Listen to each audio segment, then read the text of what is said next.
Welcome to Drift to Sleep.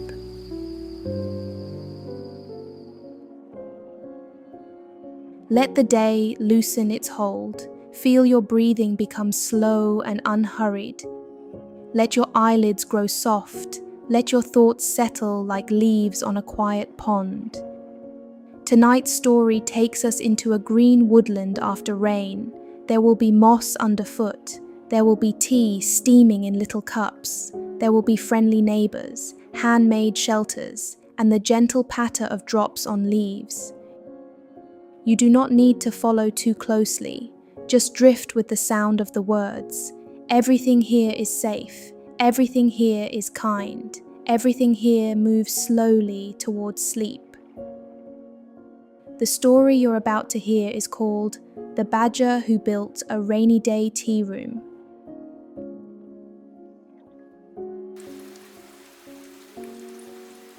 In a mild and rainy woodland, not far from a meadow of buttercups, there lived a badger named Bram. Bram was a carpenter. He had broad paws, silver-striped fur, and a quiet way of humming whenever he worked. His hum was so steady that birds often built nests nearby, as if his little tune helped them think. For many years, Bram had lived in a narrow burrow beneath a rowan tree.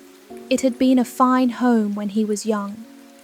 But over time, his shelves had become crowded with tools, half-carved spoons, rolls of twine, jars of nails, and stacks of smooth wooden boards he had saved because they might be useful someday. And Bram believed very strongly in someday. One spring morning, after bumping his head on the same low beam for the third time, he decided it was time to move. So he packed his tools into a handcart. He wrapped his teapot in a scarf. He tied his rocking chair to the top with rope, and he set off down the woodland path in search of a roomier home. He did not have to go far. Just beyond the buttercup meadow, where the trees grew close and the ground rose into a soft green hill, Bram found an abandoned fox den. It had not been used for years.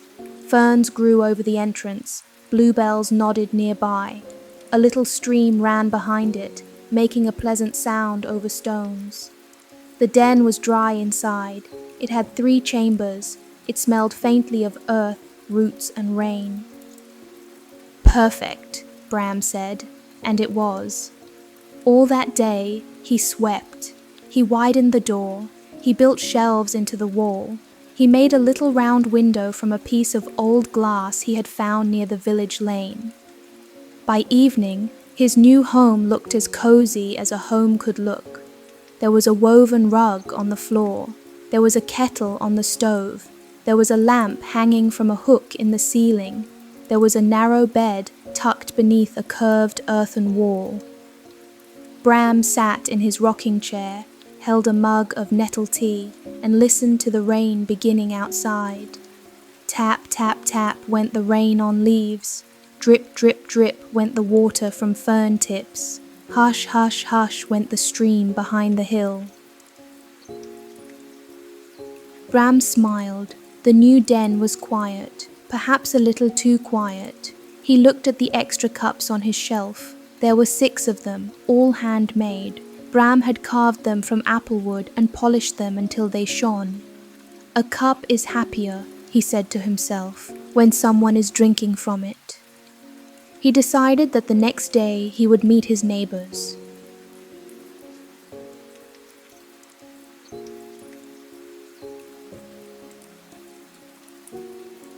Morning came grey and gentle. The rain had softened to mist. Tiny drops clung to every blade of grass. The whole woodland smelled fresh and green, as if the trees had taken a long drink and sighed with relief.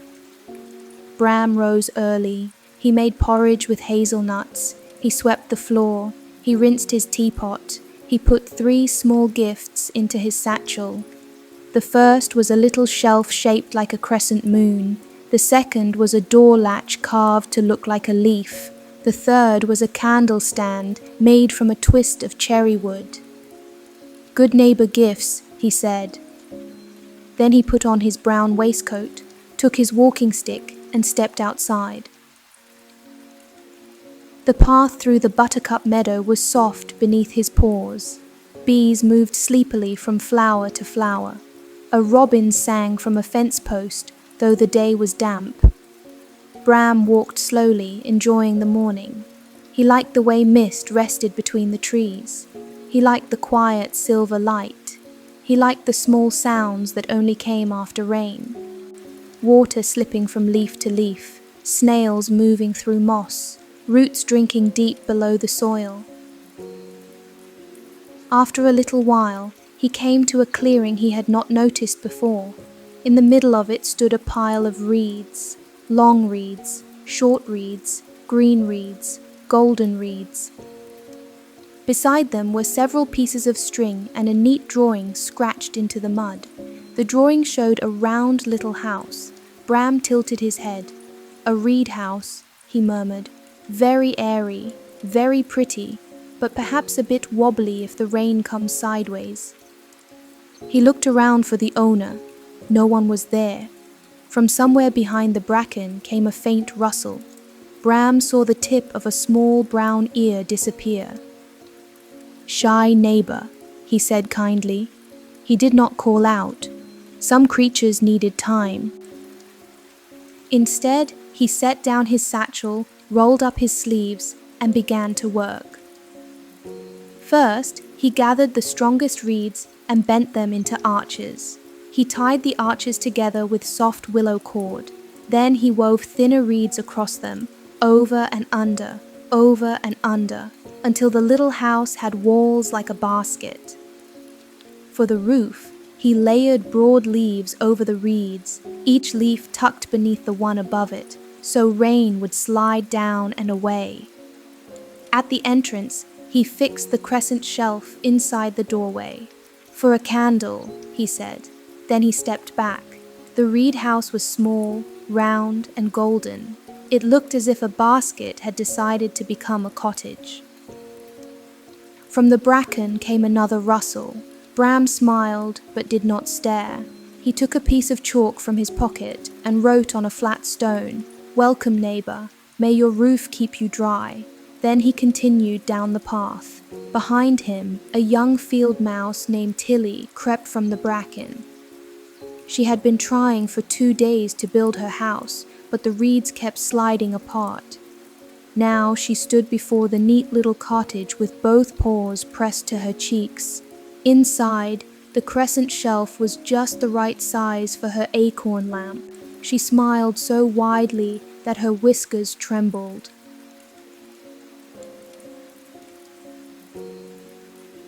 Bram followed the stream deeper into the woods. The rain began again, but only lightly. It whispered through the canopy and tapped on his shoulders. He did not mind. Badgers are comfortable in weather, especially when they have good waistcoats. Soon he came to a patch of hazel trees. Beneath them lay a pile of twigs, pine cones, bark strips, and dry leaves. A spool of thread sat on a stone. Next to it was another drawing. This drawing showed a tall house with a pointed roof. Bram examined the materials. He said, "A twig tower, ambitious." A soft sneeze came from behind a mushroom. Bram pretended not to hear. The mushroom sneezed again. "Bless you," Bram said politely, still looking at the twigs. A tiny hedgehog peered out. She wore a blue shawl and looked deeply embarrassed. "I was going to build it," she said. "Only the roof keeps falling into the sitting room." "A common difficulty," Bram said. "Roofs do enjoy falling if not properly persuaded." The hedgehog blinked. "My name is Pippa." "Bram," said the badger, bowing. Pippa came out from behind the mushroom. She was carrying a notebook full of house ideas. Bram could see drawings of towers, porches, round windows, and one very complicated balcony. "I like tall houses," Pippa said shyly. "I want to see the sunrise from my bed." "A fine wish," Bram said. "Let us make the house tall then, but also steady." Together, they sorted the twigs. Bram showed Pippa how to place the thickest ones at the corners. He taught her how to cross-brace the walls so they would not lean. Pippa was very good at weaving dry grass between the twigs, because hedgehogs have patient paws when they are not in a hurry. The rain fell softly while they worked. A blackbird watched from above. A snail crossed the path very slowly. The hazel leaves trembled whenever drops landed on them. By midday, the twig tower stood proudly between two roots. It had a pointed bark roof, a round window, and a little ladder inside leading to a sleeping loft. Bram fixed the leaf-shaped latch to the door. Pippa climbed up to the loft, looked out of the round window and gasped. "I can see the meadow," she said, "and the stream, and your ears." Bram laughed. "Then the view is complete." Pippa came down and offered him a currant bun wrapped in a leaf. "My aunt made these," she said. "They are a little squashed." "Squashed buns are often the sweetest," Bram said. They sat under the hazel tree and ate one bun each while the rain made a soft curtain around them. When Bram rose to go, Pippa touched the new latch. "Will you come for tea when I have unpacked?" "With pleasure," Bram said. Then he continued along the stream, feeling that the woodland was already less quiet than it had been that morning. The path narrowed after the hazel trees. It wound between mossy stones and under low branches. Bram ducked often. Once, a branch brushed his nose and left a drop of water there. At last, he reached a place where the stream widened into a small pond. Water lilies floated on the surface. Dragonflies stitched blue lines through the air. On the far bank stood a stack of flat stones, a heap of clay, and several smooth pieces of driftwood. There was no drawing this time. Instead, there was a sign. "Future home of something excellent." Bram smiled. "That sounds promising." A voice came from the pond. "It was going to be excellent yesterday." Bram looked down. A frog sat on a lily pad with his chin in his hands. "Good afternoon," Bram said. "Is it?" asked the frog. "It has rain, lilies, and the possibility of excellence," Bram replied. "So I believe it is." The frog considered this. "My name is Moswick," he said. "I planned a waterside cottage, but the stones sink, the clay slips, the roof floats away. I am beginning to think I am meant to live under a leaf forever." "Leaves are pleasant," Bram said, "but a cottage has advantages. Hooks, for example." "Hooks," Moswick said dreamily. "I have always wanted somewhere to hang my hat." Bram set down his satchel. Together, they began. Moswick knew the pond well. He knew which stones were steady and which were only pretending. He gathered water-smoothed pebbles from the shallow edge. Bram mixed clay with dry grass to make it stronger. They built the cottage half on land and half over the pond. The back rested on stones. The front stood on short wooden posts. A little platform reached out over the water. For the roof, Bram used curved pieces of bark, weighted with pebbles so they would not float away. Moswick hopped in and out, testing everything. "Good floor," he said. "Fine wall. Excellent doorway. Very respectable corner." When the cottage was finished, Bram placed the cherrywood candle stand inside. Moswick stared at it. "For me?" "For your hat," Bram said. "But it is a candle stand. It can be both, if the hat is small." Moswick removed a tiny green hat from behind a lily and hung it carefully on one curve of the candle stand. "Perfect," he whispered. Just then, the rain stopped. The pond became still. The clouds thinned. A pale beam of sunlight slipped through the trees and touched the water. Every drop on every leaf began to shine.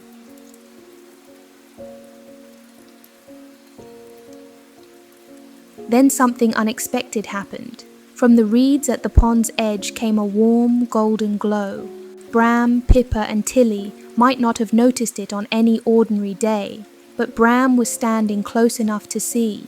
The glow gathered into the shape of a door, a very small door. It appeared in the side of an old willow stump, just above the roots. It had a round brass knob and a tiny window shaped like a teardrop. Moswick hopped backward in surprise. "I have lived here all my life," he said, "and that has not always been there." The little door opened. A moth stepped out. She was pale cream with soft brown markings on her wings. Around her neck she wore a scarf made of spider silk. "Good afternoon," she said. Bram bowed. "Good afternoon. I am Luma," said the moth. "Keeper of the rainy day tea room." Moswick blinked. "The what?" "The rainy day tea room," she said. "It appears only when enough kindness has been built into one woodland before sunset." Bram looked down at his paws. Luma smiled at him. "Today, I believe, there has been plenty." The little door widened, not in size exactly, but in invitation. Bram could not explain it. One moment it was far too small for a badger. The next, it seemed just right. Warm light spilled from inside. There was the smell of tea and toast and honey and something buttery just out of the oven. Luma folded her wings. "Would you care to come in?" Bram thought of his quiet den, his 6 applewood cups, his hope of neighbours. "Yes," he said, "very much." Inside, the rainy day tea room was larger than it should have been. It had round tables made from polished walnut shells. It had chairs cushioned with moss. It had shelves full of teacups, each one different. Some were acorn caps, some were blue eggshells, some were carved from pear wood. Lanterns hung from the ceiling like warm yellow berries. At the far end, a stove glowed softly. A kettle steamed. A tray of seed cakes rested on a windowsill, cooling. Outside the little windows, rain began again, though Bram was certain it had stopped a moment before. "That is tea room rain," Luma explained. "Very calming. It falls when guests need resting."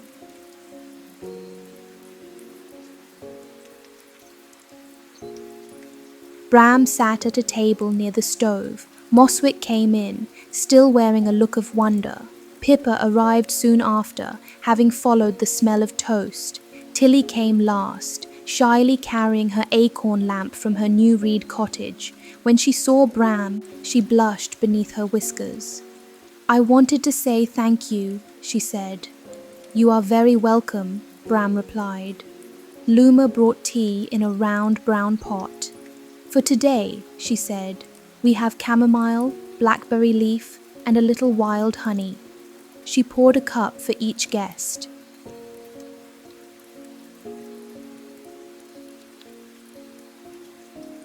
Then came plates of warm bread with butter, tiny bowls of mushroom soup, seed cakes, berry jam, and a dish of roasted chestnuts. The 4 new neighbours ate slowly. Outside, tea room rain pattered on the windows. No one felt the need to rush.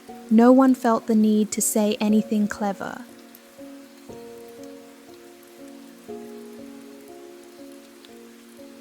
After a while, Tilly spoke.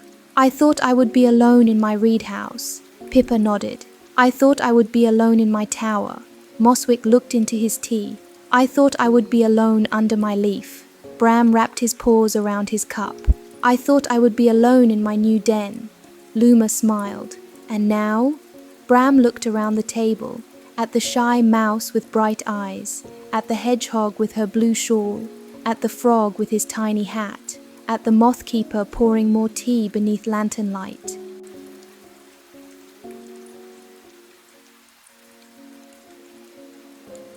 "Now," Bram said, "I think the woodland has rooms enough for everyone." The others nodded. Pippa suggested they meet every Thursday for tea. Moswick suggested every Tuesday as well, in case Thursday was too far away. Tilly whispered that she could bring blackberry tarts, once she found her baking pan. Bram offered to build a long table for gatherings. Luma clapped her small hands. The tea room will approve of that. They stayed until evening softened the windows.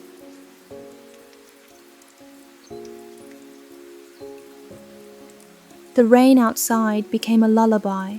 The lanterns glowed deeper. One by one, the guests leaned back in their chairs, warm and full and peaceful. Bram felt sleepiness settle over him. It began in his paws, then his shoulders, then behind his eyes. He was not quite asleep, but he was near it, floating in that pleasant place where the world feels soft around the edges. Luma brought him a final cup of tea. "For the walk home," she said. "Will I find the door again?" Bram asked. "When it is raining," said Luma, "and when kindness has been busy." Bram liked that answer very much.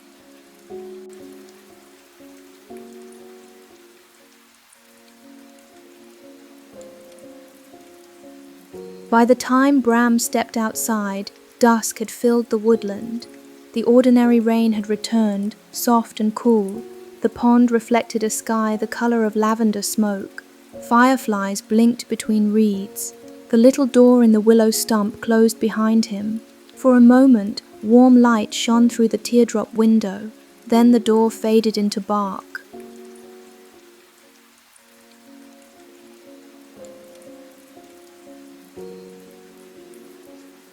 Moswick hopped to his waterside cottage, where his tiny hat now had a proper place to hang. Pippa climbed into her twig tower and looked out at the meadow under evening mist. Tilly lit her acorn lamp on the crescent shelf in her golden reed house, and Bram walked home through the buttercup meadow. His paws were tired, his coat was damp, his heart was warm.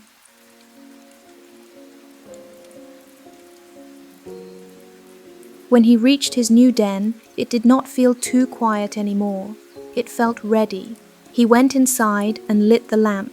He placed his tools neatly on the shelf. He set 4 cups on the table instead of 1. Then he added 2 more just in case. The rain tapped on the round window.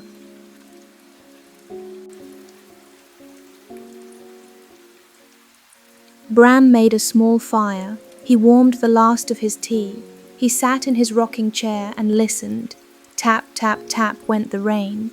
Drip, drip, drip went the fern tips. Hush, hush, hush went the stream. But now there were other sounds too. Far away, he heard Pippa opening and closing her new latch just for the pleasure of it. He heard Moswick singing a pond song to his hat. He heard Tilly sweeping her reed floor with a brush made of grass.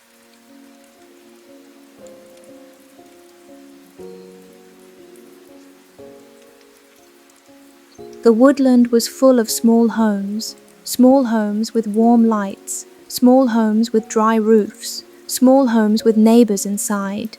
Bram rocked gently, forward and back, forward and back. His eyes grew heavy. Tomorrow he would build the long table. Next week, perhaps, he would carve more cups. And on the next rainy day, when kindness had been busy enough, the little tea room door might open again. But for now, there was nothing else to do.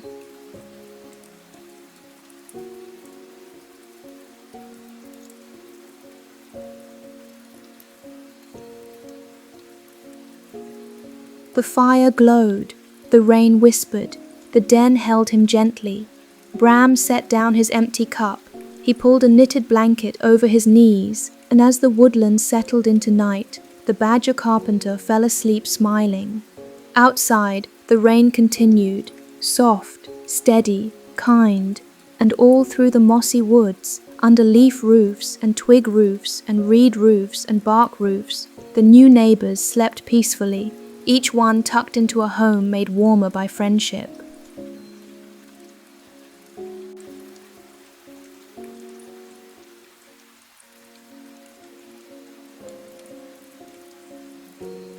And now let us drift somewhere new. Our next story is called The Glowjar Meadow.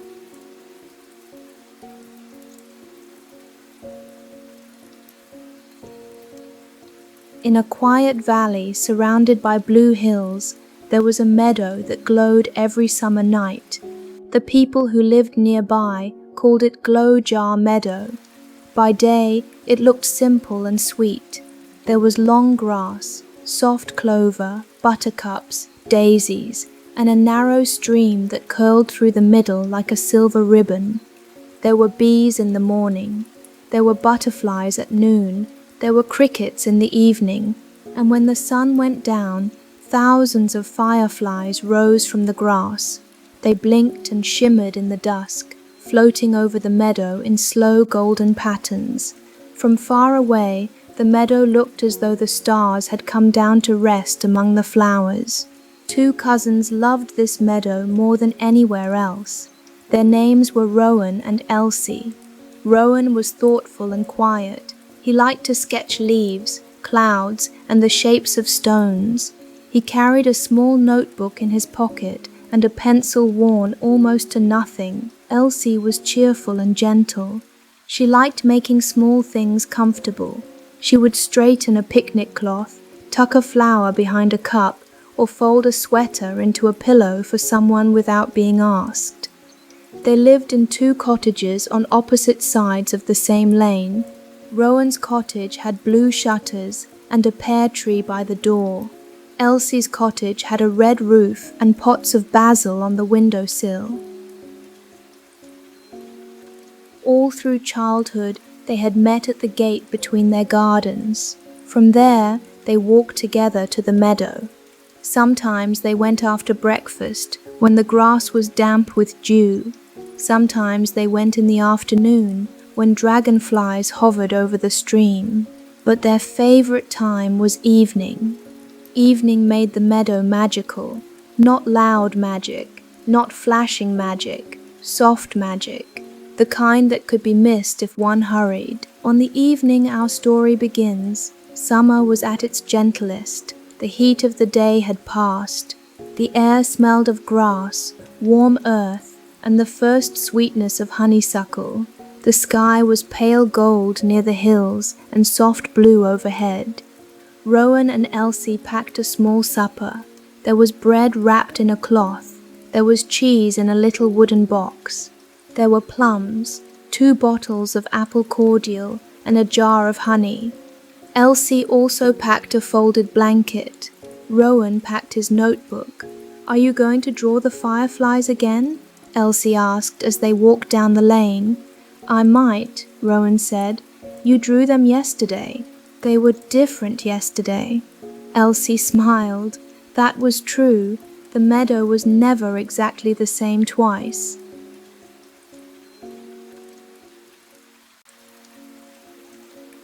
They reached Glowjar Meadow just as the sun touched the hilltops. The grass was warm around their ankles.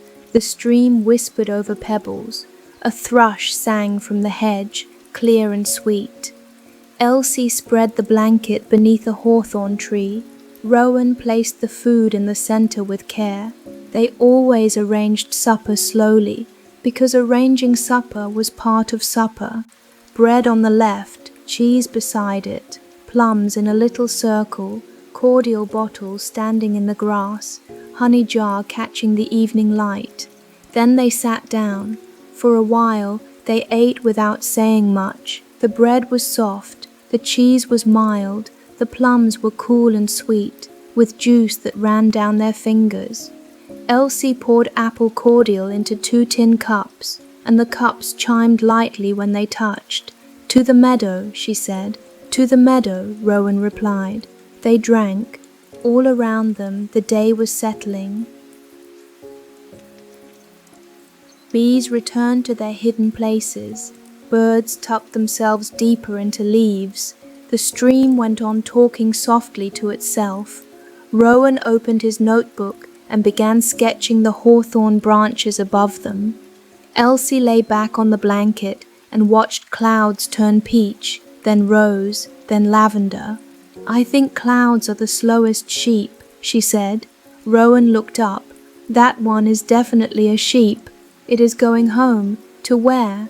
Elsie thought about it. "To a sky barn."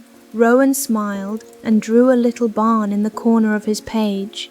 As the sun dipped lower, the first firefly appeared, then another, then 5 more. They rose from the grass like sparks from a very quiet fire. Elsie sat up. There they are. The fireflies drifted around the meadow. Some blinked near the stream, some floated beneath the hawthorn, some moved in pairs, keeping close like little friends. Rowan tried to draw them, but of course they did not stay still. "That one is teasing you," Elsie whispered. The firefly blinked beside Rowan's pencil, then disappeared. Rowan laughed softly. More fireflies appeared. Soon the meadow was full of warm gold lights. Rowan and Elsie did not know that the fireflies were not only insects.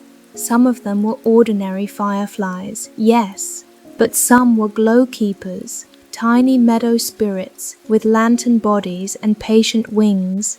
They watched over the quiet feelings that people left behind, a kind word, a shared plum, a laugh that made someone feel less alone, a peaceful silence between 2 people who understood each other. All of these things made a glow. Humans could not see it, but glow keepers could.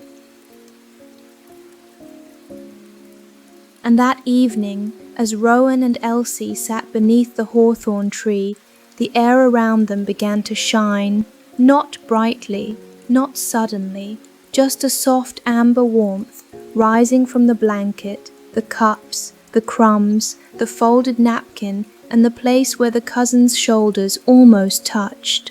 The glow keepers noticed. One by one, they drifted closer.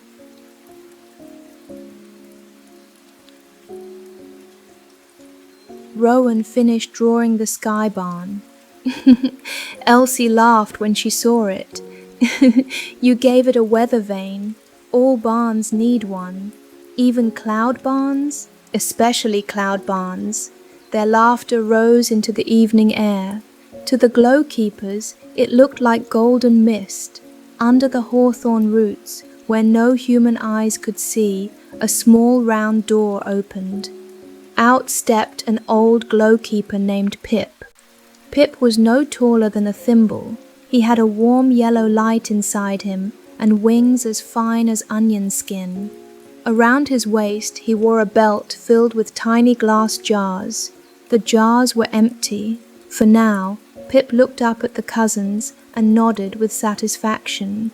"Good glow tonight," he murmured. Behind him came several younger glow keepers, each carrying a little jar. They rose silently into the air. Elsie felt something brush her hand. "Oh," she whispered. A firefly had landed on her finger. It blinked once. "Hello," Elsie said. The firefly blinked again. Rowan looked closely. "I think it likes you. I like it too." The glow keeper on Elsie's finger was actually Pip's youngest apprentice, Luma. She had never collected human kindness before and was trying very hard to look professional. Elsie smiled so warmly that Luma's jar filled halfway at once. Luma nearly dropped it in surprise. Pip gave an approving nod from a blade of grass. The cousins stayed in the meadow as dusk deepened. They talked about small things. Rowan had seen a fox near the pear tree that morning. Elsie's mother had baked too many buns and sent some to the neighbors. The village cat had fallen asleep in the basket of clean laundry again. The baker had painted his door green. None of these things were grand, but each one was gentle. Each one belonged to the soft fabric of an ordinary happy life. The glow around them grew. Pip and the others began their work. They held their jars open and collected the light. A jar for laughter, a jar for patience, a jar for shared food, a jar for old friendship, a jar for quiet comfort. When one jar filled, the glow keeper sealed it with a cork made of dandelion stem, then carried it down to the hawthorn roots. Inside the roots was a hidden room. It had shelves carved from earth and lined with moss. On the shelves stood hundreds of glow jars, each labeled in tiny handwriting. Rainy morning cheer, grandmother's song, forgiven mistake, first strawberry, warm window light, hand held on a hill. Pip placed the newest jars carefully among them. "Excellent," he said. "This will be good for the valley." Back above the roots, Rowan and Elsie began packing their supper.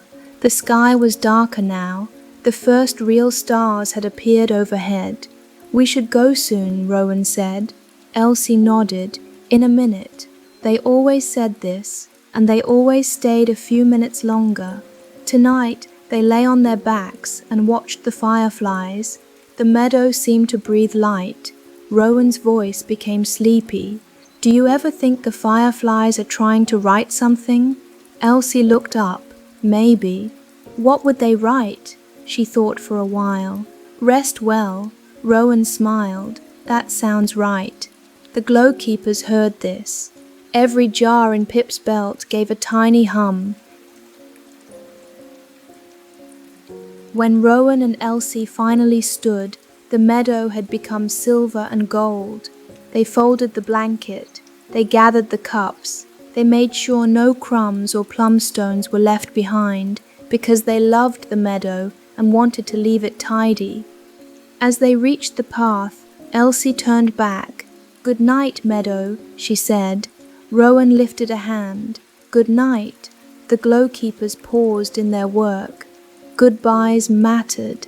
The air shimmered. Pip removed his hat. Luma blinked 3 times, which, for a glow keeper, was almost the same as waving. The cousins walked home through the lane. They saw cottage windows glowing. They smelled someone's evening tea. A dog barked once, then seemed to remember it was bedtime and stopped. When Rowan and Elsie parted at the garden gate, they hugged. "Same time tomorrow?" Elsie asked. "If it does not rain," Rowan said. "And if it does? Then we bring the big umbrella." Elsie smiled. They went into their separate cottages. Soon Rowan was washing his cup and placing his notebook beside his bed. Elsie was brushing her hair and setting the empty honey jar on the kitchen shelf. Neither of them knew that back in the meadow, the true work of the night was just beginning. Under the hawthorn tree, Pip rang a bell no bigger than a bluebell seed. Ting! All the glow keepers gathered.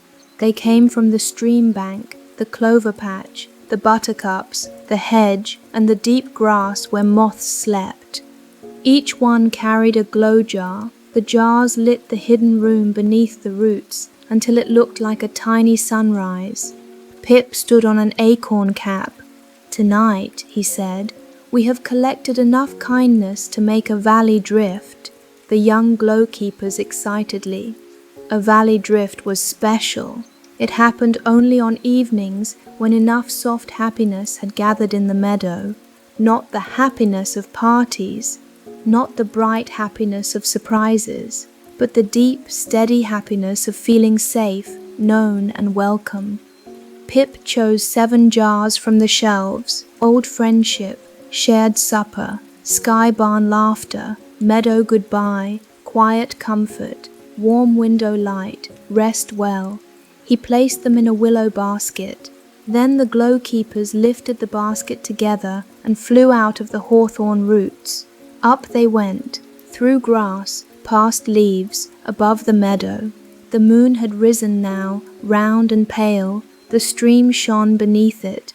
The valley cottages were darkening one by one as families settled in for sleep. Pip opened the first jar. A warm mist drifted out. It smelled faintly of bread, clover, and apple cordial. The glow keepers carried it on their wings, over the meadow, over the lane, over Rowan's blue-shuttered cottage, over Elsie's red-roofed cottage, over the baker's green door, over the quiet barns, sleeping gardens, and moonlit fields. Wherever the glow passed, people sighed in their sleep. A baby stopped fussing and curled comfortably against her blanket.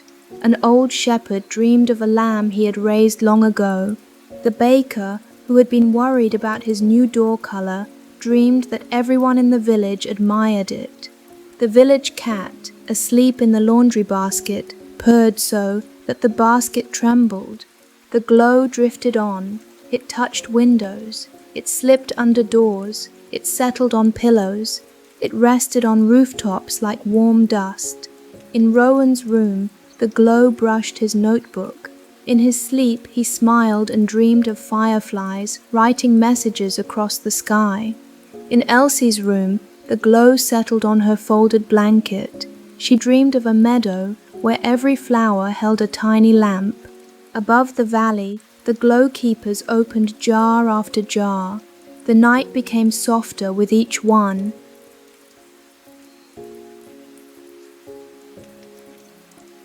When the last jar was empty, Pip and Luma rested on the church weather vane. Below them, the valley slept. No lamp burned now except a few soft embers behind cottage windows. The hills were dark blue, the meadow was silver, the stream moved quietly through it all. Luma looked at the empty jars. "Do they know?" she asked. "The humans?" Luma nodded. Pip smiled. "Not in the way we know. Then why do we do it?" Pip looked out over the valley. "Because kindness grows when it is shared, even when no one sees the sharing." Luma thought about that. Below, in the meadow, ordinary fireflies still blinked among the grass. They did not collect glow. They simply shone because shining was what they knew how to do. Luma liked that. She looked toward Elsie's cottage, then Rowan's. They made a lot of glow. They did. Will they come back tomorrow? Perhaps, and if they do not, then someone else will bring a little kindness, or the meadow will make its own, or we will open older jars. Pip patted the willow basket. There is always enough if one knows where to look.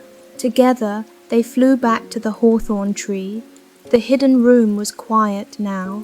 Empty jars were washed in dew and placed upside down to dry. Full jars rested on shelves, waiting for future nights. Luma carefully placed her first collected jar on a low shelf. Elsie's smile, she wrote on the label. The letters were a bit crooked, but Pip said they were charming. By then, all the glow keepers were sleepy. One by one, they curled into little beds made from folded leaves, seed fluff, and moss. Pip checked the door. He dimmed the root lantern. He placed the willow basket on its peg. Outside, the meadow rustled. The fireflies lowered themselves into the grass. The crickets sang slower and slower. The stream continued its silver song.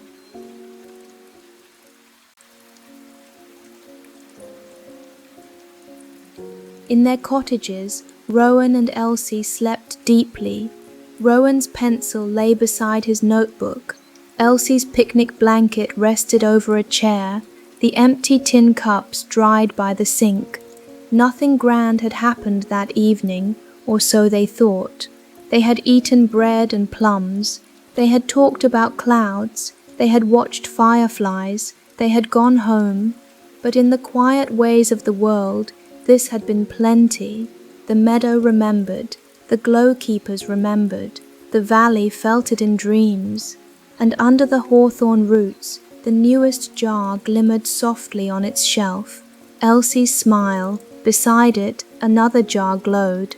Rowan's sky barn. Beside that, a third. Rest well.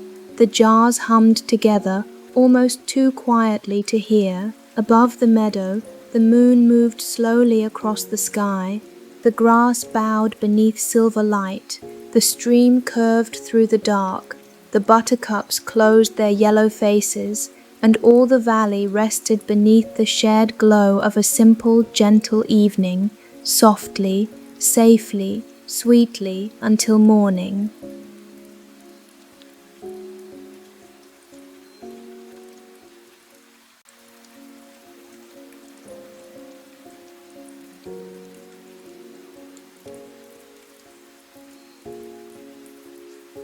And now, dear listener, our stories have come to their quiet end. The rainy day tea room has closed its little glowing door. The badger, the mouse, the hedgehog, and the frog are all tucked safely into their cozy homes.